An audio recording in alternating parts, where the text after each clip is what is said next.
I'm still joined by our guest from Miami, Michael Santo, a Middle East economy expert who's been discussing the impact of the US withdrawal and the Taliban takeover in Afghanistan. Michael, thanks for sticking with us. Now, before the break, we were discussing the direct impact that this is having on the Afghani people. Now, let's take it out a little bit now and speak about the regional and global impact that this might have.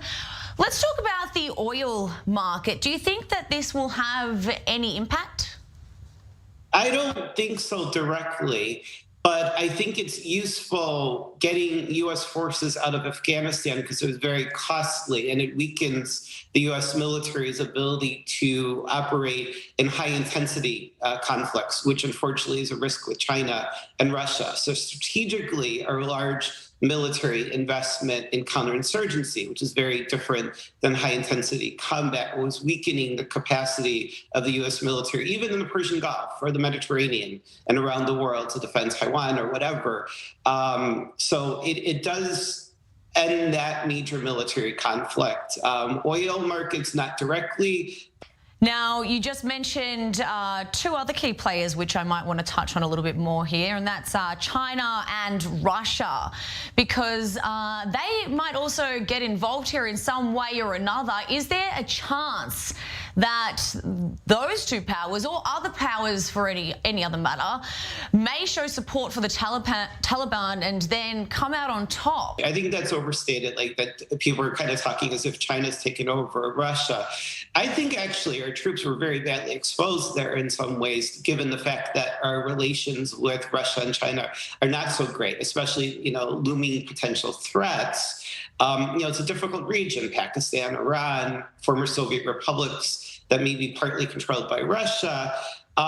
In the long term, if China was able to develop Afghanistan's commodities markets, it could actually be good for us because it helps the global economy, as long as they don't develop a stranglehold. Though they right now China does have a stranglehold over rare earths that we have to get around, but Afghanistan's not our only place we could develop. Afghanistan doesn't have the infrastructure or stability to really tap into it yet.